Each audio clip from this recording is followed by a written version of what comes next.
Falando sobre esse tema, dando continuidade a esse assunto, como uma introdução a isso aqui,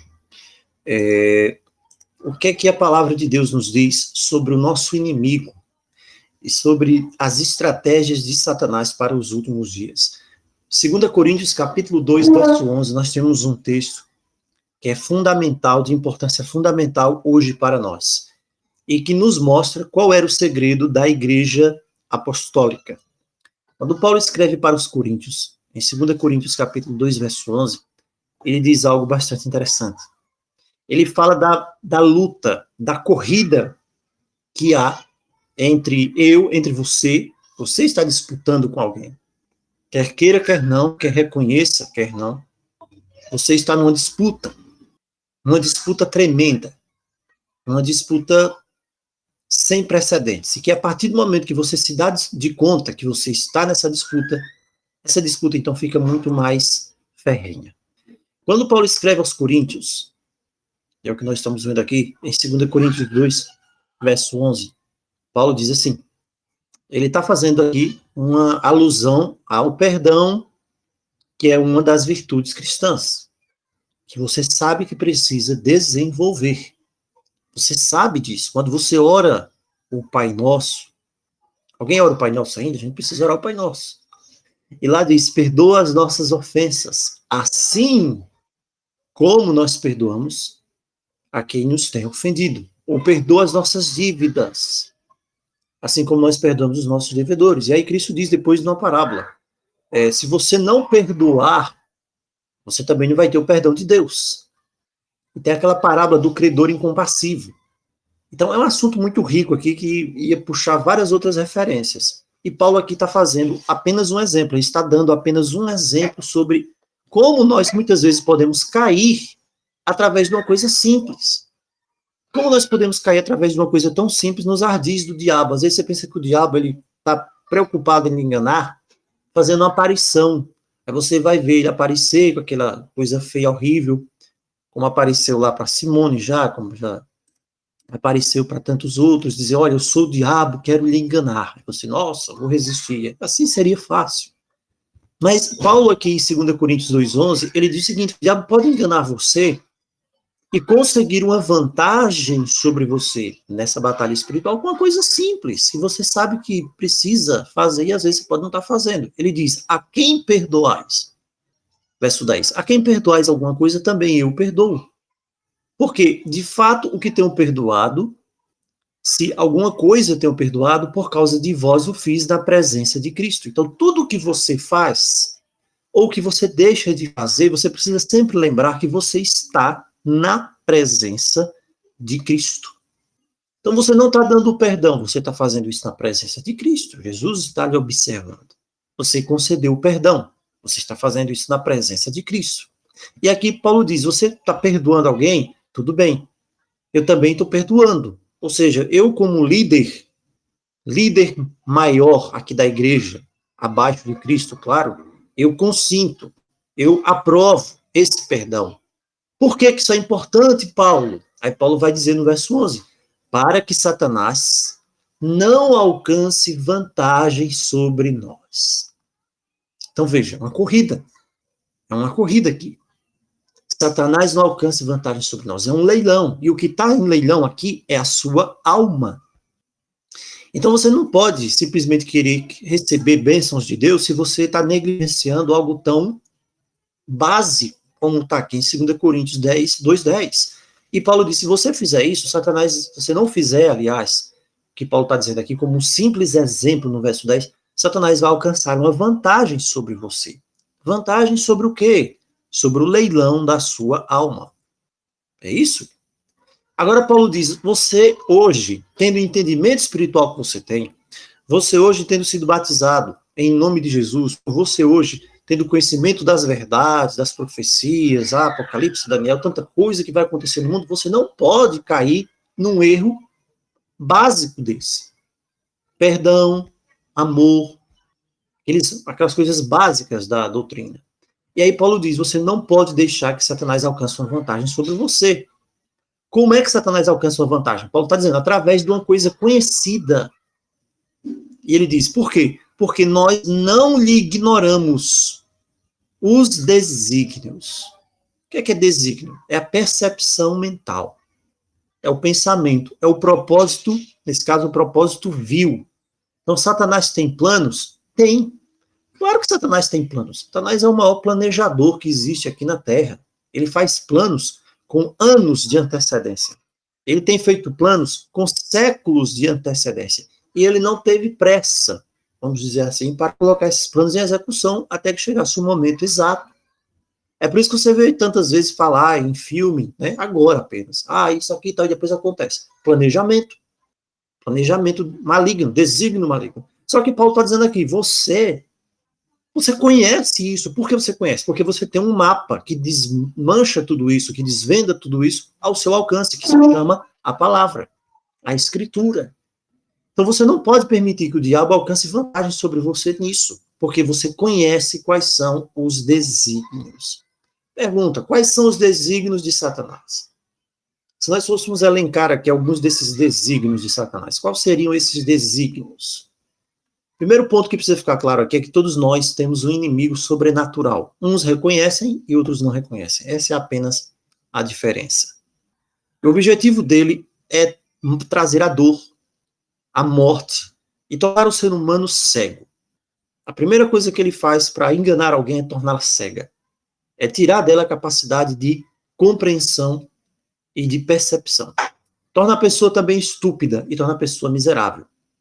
Apocalipse 12 diz que ele é o diabo, Satanás, o sedutor de todo o mundo. E João 12:31, o Senhor Jesus disse que ele é o príncipe deste mundo. 2 Coríntios 4:4, Paulo diz que ele é o Deus deste século, o Deus desta era, é o que Paulo diz, ele é o adversário. 1 Pedro 5:8 diz que ele anda como um leão que ruge procurando alguém para devorar. Zé Pedro tem já várias vezes falado, com razão, que ao nosso redor nós temos os anjos do Senhor estão ao redor. Mas Satanás está ao redor. E aqui você vê que Pedro coloca ele como sendo um leão. E ele, então, é o leão, e nós temos do nosso lado também o verdadeiro leão, o leão da tribo de Judá. Mas Satanás, ele é o leão que devora. Ele se aproxima para devorar, para enganar. É isso que a palavra nos diz. Então, ele procura levar as pessoas para a destruição. E é aí onde entra o texto de 1 Timóteo 1, verso 18, que fala do bom combate. E é isso que Paulo está falando também aqui em 2 Coríntios, quando ele fala, não deixe Satanás alcançar vantagem. Que vantagem? Nessa guerra. Uma guerra é vencida com armas, e uma guerra também é vencida com táticas. Esse bom combate de 1 Timóteo 1,18 inclui a resistência diária a esse inimigo. Um combate não se vence apenas com ataque, também se vence com defesa. 1 Pedro 5,9 fala disso. E Tiago 4,7 fala disso. Resistir ao diabo, ele fugirá de vós. Também, um dos pontos aqui nessa batalha é a recusa também, resistir diariamente, não entregar algo que ele busca. É isso resistir. Você não pode entregar algo que ele busca. E também, você não pode dar a ele a oportunidade. Está lá em Efésios 4:27. Você não pode dar a oportunidade. Agora, Deus tem toda a soberania, sim, sobre Satanás, sim. Ele não é livre neste mundo para fazer o que quiser. Ele está preso por uma coleira também. Ele não pode fazer mais do que Deus o permite fazer. Sempre ele vai ter de ter permissão para qualquer coisa. É por isso que no caso lá de Lucas 22:31, Satanás foi reclamar Pedro para peneirar Pedro como trigo. Você já parou para pensar nesse texto aqui? E o Senhor Jesus sabia disso. E o Senhor Jesus disse para Pedro, Simão, Simão, eis que Satanás vos reclamou para vos peneirar como trigo, para te espremer, para te balançar, para te chacoalhar como trigo. O que é que Satanás fez? Satanás chegou até a presença do Pai e diz, olha, esse camarada aí, ele é muito inquieto, ele é muito presunçoso, ele diz que morre, ele diz isso, diz que faz e acontece e tal. Deixa eu realmente ver se ele faz isso. Foi isso que aconteceu. Deixa eu ver se ele faz isso tudo. Deixa eu peneirar ele, deixa eu dar um chacoalhar nele realmente, ver se ele é tão fiel assim. E no caso de Jó também, em Jó 2, verso 6, veja que o Senhor permite, né? ele vai lá até o Senhor, e o Senhor diz, ele está em teu poder, mas poupa-lhe a vida. Então, ele sempre vai ter ali as restrições de Deus, mesmo quando ele vai agir nas nações para fazer alguma coisa. Então, Deus vê esse papel contínuo dele. E Deus, se quisesse, Satanás já seria lançado no lago de fogo agora. Mas será no final. Mas tudo, para o Altíssimo, precisa ter o tempo e o modo. Precisa ter o tempo e o modo. Por isso que Deus nos chama para combater o bom combate. E lá em 1 Timóteo 6,12, também uma boa corrida. Uma boa corrida. É isso que a palavra diz. Ele é o grande general, e ele é quem nos dá todas as instruções, através de um fone, vamos dizer assim, de ouvido ali, que ele pode falar conosco, que é a oração. Efésios 6, 17, 18. Você tem a oração, e você tem ali a palavra. Você pode orar em todo tempo para receber essa instrução. Só Deus sabe o que está por trás das linhas do inimigo. E ele sabe exatamente que Satanás não tem regras. Satanás não se utiliza de regras. Ele tem restrição. Ele precisa obedecer às restrições que Deus coloca. Mas Deus nos dá também um manual para que nós possamos saber quais são as jogadas sujas de Satanás, para que ele não alcance vantagem sobre nós. Então, existe uma cartilha na Escritura sobre quais são essas estratégias. Nós podemos reconhecer essas estratégias. Aqui nós vamos falar um pouco delas, tem um resumo delas. E quando nós reconhecemos essas estratégias, nós podemos então saber como lidar com elas. Quando você vê isso acontecer, você pode estar preparado. Por isso que no Salmo 144 diz assim, que Deus ele adestra as nossas mãos para a batalha e os nossos dedos para a guerra. Você tem que saber que está numa guerra. E o seu inimigo, ele não é bonzinho, ele não tem piedade. Ele vai usar das maneiras mais sujas para lhe derrotar. E a primeira coisa que ele age é tentando cegar a pessoa. Por isso o capacete da salvação. Primeiro ponto. Qual é a primeira estratégia de Satanás? Lembrando que essas estratégias de Satanás, elas não mudaram no decorrer dos séculos. As estratégias de Satanás não mudaram no decorrer dos séculos. Primeira estratégia de Satanás, primeira característica dele que ele sempre vai usar, sempre usou e nunca vai deixar de usar. João 8,44, Satanás é o pai da mentira. Se ele é o pai da mentira, não existe ninguém que saiba mentir melhor do que ele. Qualquer um que mente está bebendo na fonte dele. Quando ele profere mentira, João 8,44, ele fala do que lhe é próprio, porque ele é o mentiroso e o pai da mentira, João 8,44. Ele inventou a mentira, ele cria a mentira. Quando você vai para Gênesis 3, a primeira vez que ele aparece em contato com a humanidade, as primeiras palavras dos lábios de Satanás são de dúvida. É o que eu tenho sempre dito aqui em várias ocasiões. Dúvida é do diabo. O diabo sempre vai trabalhar com dúvida. Se você tem dúvida de alguma coisa, porque infelizmente o diabo começou a colocar a sementezinha dele, você tem dúvida da verdade, né? Começou a colocar a sementezinha dele na sua mente. Por isso que a primeira tentação, que deu tão certo para a humanidade, ele continua repetindo todos os dias.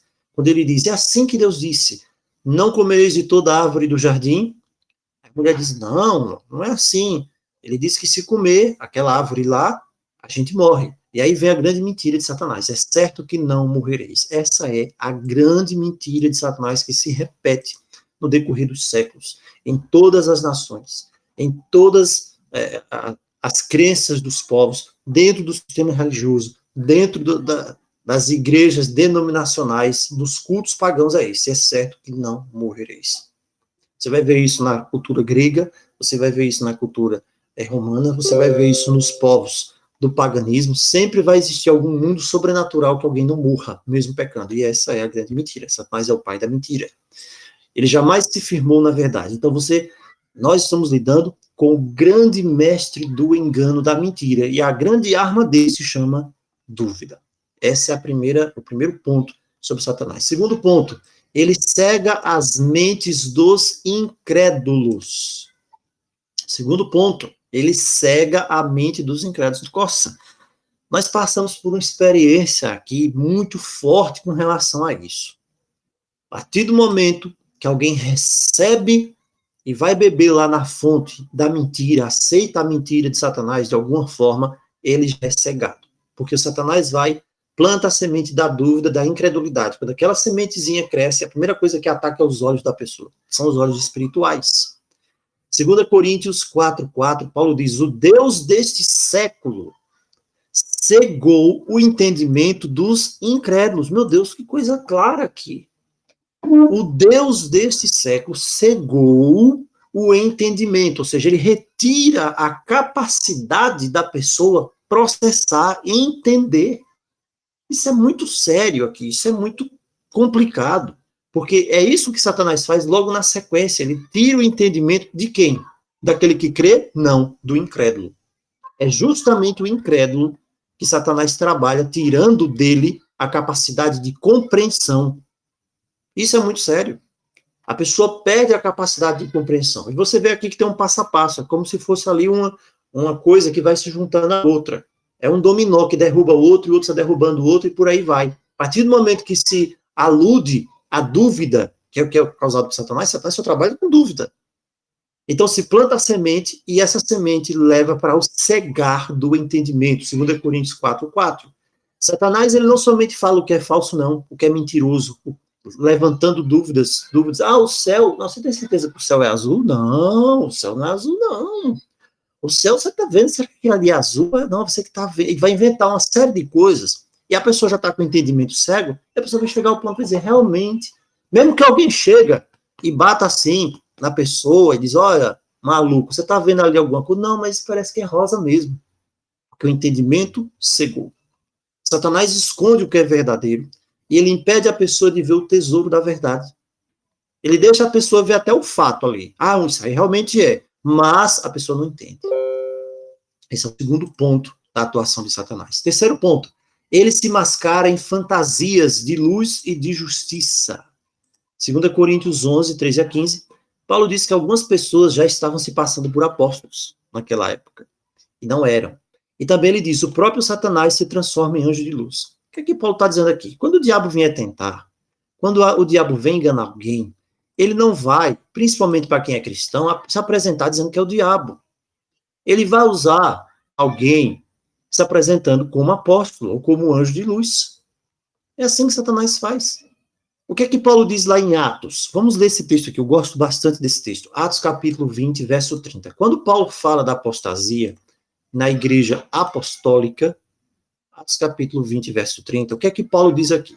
Eles estavam muito preocupados, né? Nossa, vai vir o imperador romano, vão vir os pagãos vão vir para nos destruir, para tirar a verdade de nós, vai ser tão complicado. Aí Paulo dizia, não, não, pode esquecer que vai vir o imperador romano, vai vir um pagão, vocês podem ser perseguidos até, mas enquanto vocês estão fiéis, tudo bem, podem morrer, ser mártires, mas estão firmes com a verdade. O problema não vai ser esse.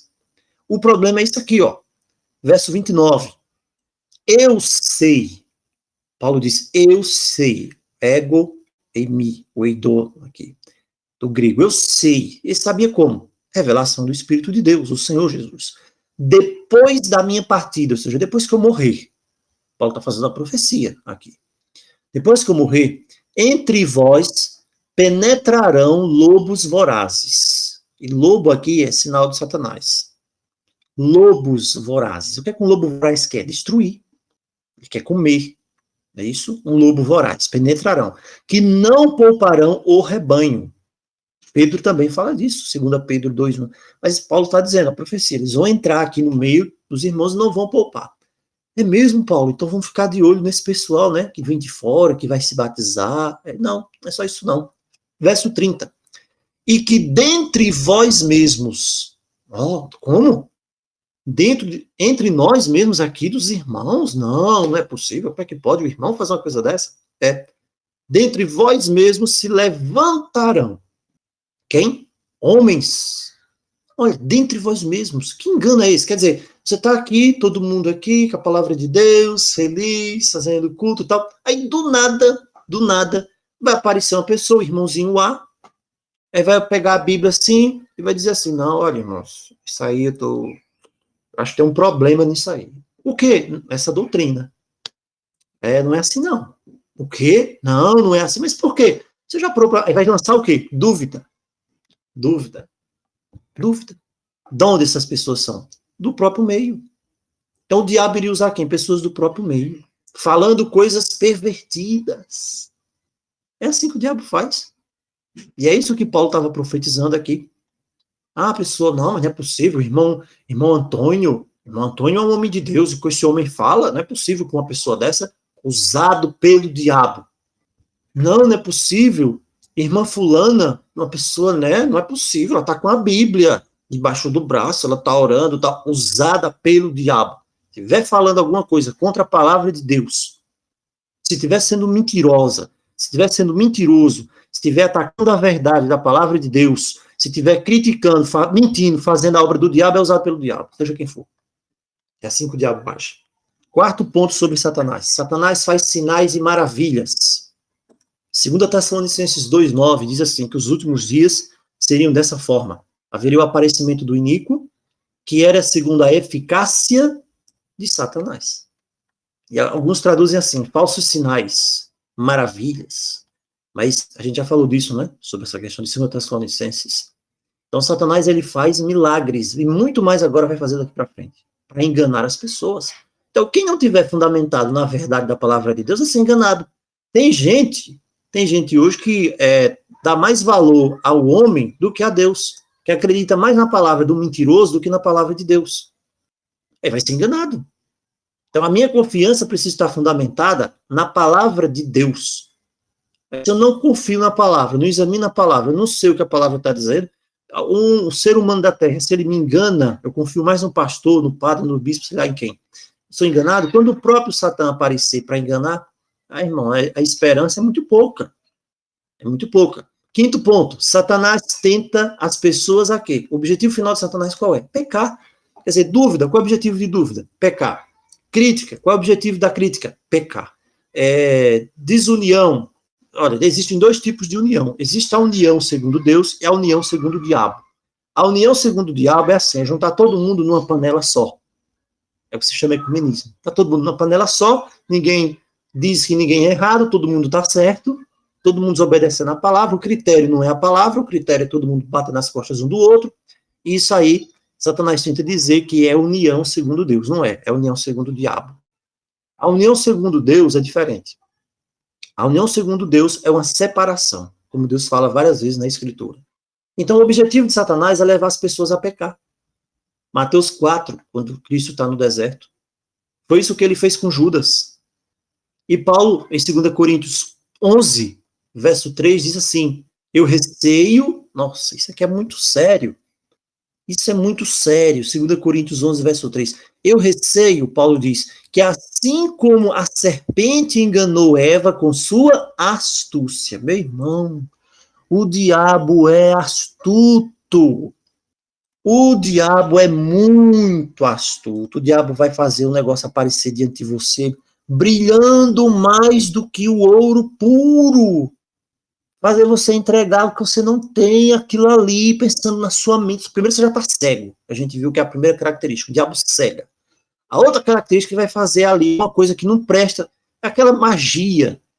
É isso que Paulo está dizendo aqui. A serpente enganou Eva, a serpente fez assim com que Eva visse o que não era, ou visse o que não era, ela ficou bêbada, drogada. E o diabo faz isso hoje. O diabo está enganando as pessoas, ele faz a pessoa ficar drogada, vendo o que não é. Ele faz a pessoa ver uma mentira e achar que é uma verdade. E faz a pessoa ver uma verdade e achar que é uma mentira. Essa é a chamada astúcia que Paulo diz aqui. E ele diz, eu receio, irmãos, com os coríntios, que assim como a serpente enganou Eva com a sua astúcia, assim também seja corrompida a vossa mente. Prestou atenção aqui, que o trabalho do diabo sempre é na mente? É sempre na mente, é cegar a mente, é fazer a pessoa ver o que não é cegar, a pessoa não tem entendimento, aí ele vai e sopra aquilo ali, ó, e a pessoa fica inebriada, a mente está corrompida, mas ainda pensa que está certa, ainda pensa que está correto, e aí a pessoa se aparta da simplicidade, Paulo diz aqui, e da pureza devidas a Cristo. É exatamente o que o diabo tem feito ultimamente. Ele inebria como a serpente, o canto da serpente, cega o entendimento. Lança a mentira, a pessoa não sabe nem que é mentira mais. Acredita na mentira, vê o nome mentira na cara dela, é mentira. O que é mentira? Não posso fazer nada, é mentira. É assim que o diabo tem feito. Sexto ponto sobre as artimanhas do diabo. Satanás arranca a palavra de Deus do coração da pessoa e sufoca a fé. Lembra da parábola do semeador? Marcos 4, não é isso? Marcos 4. A semente é semeada, e aí uma cai na beira do caminho, o pássaro come, e no verso 15 diz, Satanás tira a palavra semeada neles. E é interessante, quando a pessoa cega, a pessoa não lembra. Você lembra de tudo que não presta, mas da palavra que poderia libertar, a pessoa não lembra. E Paulo diz assim, olha, estou preocupado. 1 Tessalonicenses 3,5, Paulo diz, eu mandei investigar, 1 Tessalonicenses 3,5, eu mandei investigar como é que está a fé de vocês. Mandei investigar o estado da vossa fé. Porque eu estava temendo que o tentador vos provasse e se tornasse inútil o nosso labor. O tentador vos provasse, Paulo está dizendo aqui, o tentador vos desse uma rasteira. E aí, tudo que eu fiz, o trabalho que a gente fez por vocês, fosse inútil. Irmãos, infelizmente, nós precisamos fazer a pergunta, como é que está o estado da minha fé? Paulo sabia que o desígnio de Satanás é sufocar a fé. Porque quando ele sufoca a fé, a pessoa se torna um incrédulo. Quando você se torna um incrédulo, você vai crer em mais nada. Você sempre vai ter uma desculpa para alguma coisa, ele vai pensar que está agradando a Deus. Sétimo ponto.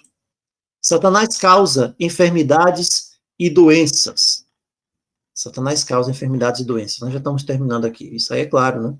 Quando Cristo curou aquela mulher encurvada, está lá em Lucas 3,16, e criticaram, e Cristo diz assim, por que não se deveria libertar essa mulher desse cativeiro, nesse dia de sábado, essa mulher, filha de Abraão, que Satanás havia trazido presa há 18 anos. Atos 10, 38. Está escrito que o Senhor Jesus fez o bem e curou os oprimidos do diabo. Agora, eu também não posso dizer que toda doença é obra do diabo, né? Estou com a gripe. Foi obra do diabo na sua vida. Não é assim também. Paulo tinha um espinho na carne. E o espinho da carne de Paulo não é obra do diabo. Paulo disse que ele podia ser o mensageiro de Satanás. Mas ele não foi retirado. E aí você vê que ali, às vezes, uma doença, uma circunstância, o Senhor Jesus diz assim, né? Nós já estudamos, olha, aconteceu? Aconteceu. Já que está aí, nem ele pecou, nem seus pais, naquele texto de João 9, mas agora vai se manifestar nele as obras de Deus. Oitavo ponto, Satanás é assassino. Sabe? Quantas vezes eu já ouvi Satanás falando assim? E aí, imediatamente, ele falava aquela palavra, na minha mente dizia, é ele falando. O Senhor dizia, é ele quem está falando. E aí, por isso que a gente precisa ter um entendimento da palavra para não deixar ser enganado. Cristo disse que Satanás estava usando os judeus para o planejamento, para planejar ali a morte dele. Está lá em João 8,44. E João diz, não seja como Caim, que era do maligno e assassinou a seu irmão. E Jesus disse à igreja de Esmirna, eis que alguns de vocês o diabo vai lançar na prisão, ser fiel até a morte e dar-te a coroa da vida. Então, uma palavra, Satanás, ele é um grande assassino. Cristo veio trazer vida, Satanás, ele só busca a morte. Nono ponto, Satanás luta contra a palavra, contra a mensagem. É isso aí, para confundir. Quando Paulo fala lá em 1 Tessalonicenses 2, 17 e 18, ele diz assim, ora, nós, irmãos, estamos com empenho, estamos diligenciando com grande desejo em ver vocês. Por isso, quisemos ir até vós. Contudo, Satanás nos barrou o caminho. Será que alguém pensa que o diabo fica sentado numa cadeira lá, no trono do capeta, mandando os capetinhas dele só por aí, e não está de olho em quem está pregando a palavra? Mas é claro que está. É claro. E quando Deus levanta o seu povo, quando ele vem, mostra a sua verdade, a sua palavra, o diabo vai ficar feliz, ele vai ficar só olhando aquilo ali para frente sem fazer nada? Não. Ele está agindo. Satanás odeia o discipulado, Satanás odeia a mensagem, ele vai lançar tudo o que ele puder para impedir. E veja o que Paulo diz aqui, o Satanás nos barrou o caminho. Por que Deus permitiu? Para que Paulo tivesse uma noção dessa batalha.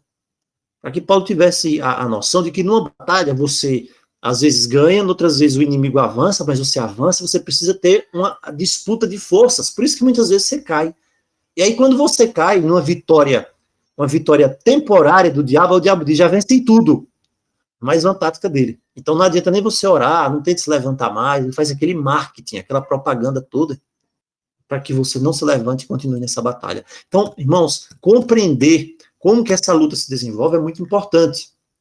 10º ponto, Satanás acusa os servos de Deus. Apocalipse 12:10 diz que eu vi uma grande voz do céu dizendo, agora veio a salvação.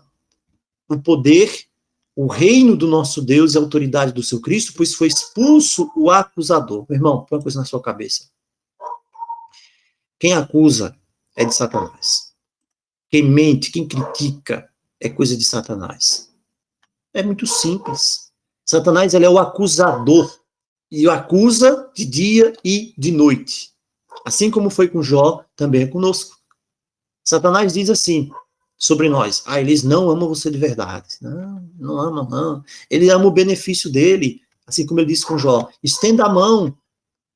É interessante. Como essa experiência de Jó, ela se torna real hoje. Satanás disse, ele só é fiel a ti porque ele tem tudo. Tira o que ele tem, tira o emprego dele. Hoje, na época que a gente tá, não, ele vai fazer tudo, até não vai nem precisar perder o emprego, só basta ameaçar. E você vai ver se ele não blasfema na tua face. Jó 1, verso 11. Então, Satanás nos acusa, assim como ele fez com Jó. Mas a palavra diz que nós temos um advogado junto ao Pai, e que ele vive sempre para interceder por nós. 1 João 3,8, por isso se manifestou o Filho de Deus para destruir as obras do diabo. É o que diz a palavra. Então, o que é que nós devemos fazer? Tiago 4,7, resista ao diabo e ele fugirá de vós. Como é que eu faço isso? Existe uma fórmula infalível que se encontra em Apocalipse, capítulo 12, verso 11.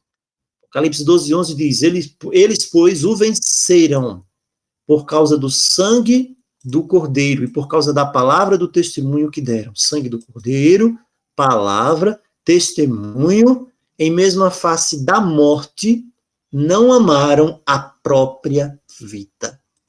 Esses vencem Satanás. Não amam a própria vida. Agora pergunta, eu estou aonde aqui nesse nível? Aqui você vê que eles não amam a própria vida. O que será que, existe alguma coisa que eu estou amando mais? Eu posso estar amando mais? Então, precisamos pensar. Por isso, tome o capacete da salvação, tome a espada do Espírito, ore em todo tempo, vigie, porque o fim já está aqui, o fim chegou já, vai se aproximando cada vez mais, e ele está enfurecido. Nós devemos vigiar, para que possamos escapar de todas estas coisas. 1 Pedro 4,7 diz, o fim de todas as coisas está próximo. Seja sóbrio, não se deixe cegar, seja criterioso, ore. Lembre, Cristo disse, eu, porém, roguei por ti, para que a tua fé não desfaleça. A mesma palavra que ele disse a Pedro, ele diz hoje para nós. Eu roguei por ti, eu roguei por você. Você vai ter de passar essa batalha, mas eu roguei por você, para que a sua fé não desfaleça. Que Deus nos abençoe nessa noite, que nós possamos ficar cientes da grande batalha espiritual que nós temos, e que nós só podemos vencer essa batalha por causa do sangue do Cordeiro. Por causa do sangue do Cordeiro. Nós temos hoje um grande general, mas nós precisamos que ele adestre as nossas mãos para a batalha. Quem sabe a nossa mão está segurando a espada, mas não está segurando ainda com o vigor necessário. Precisamos estar prontos para essa batalha, porque nós não ignoramos todos esses desígnios aqui. É assim que o diabo agiu, sempre agiu, vai continuar agindo. Nós precisamos estar prontos, precisamos estar com a couraça da justiça, com o capacete da salvação, para vencer. Sermos soldados firmes e leais até o fim. Que Deus nos abençoe. Eu quero convidar você, nesse instante, a curvar sua fronte onde você estiver, para que possamos orar ao Senhor. Pai que habita os altos céus, nós te agradecemos mais uma vez, nesta noite, porque Tu és a nossa força. Nós te agradecemos porque Tu és o grande comandante nessa batalha. Ajuda-nos a que possamos estar firmes, possamos empenhar a espada da justiça, da Tua palavra, possamos estar com o capacete da salvação, possamos estar firmes em Tua presença, arregimentados nos exércitos celestiais do Teu povo. Ajuda-nos a entender, a compreender cada uma das táticas do inimigo, porque elas não se repetem. Elas não mudam, aliás. Elas são as mesmas. as mesmas de séculos atrás. Nós temos a tua palavra para nos fortalecer, nós temos a tua palavra para desvendar todas essas estratégias. E é na tua palavra que nós nos fincamos, que nós somos fortalecidos contra todo este mal. É o que nós te suplicamos, em nome de Jesus. Amém.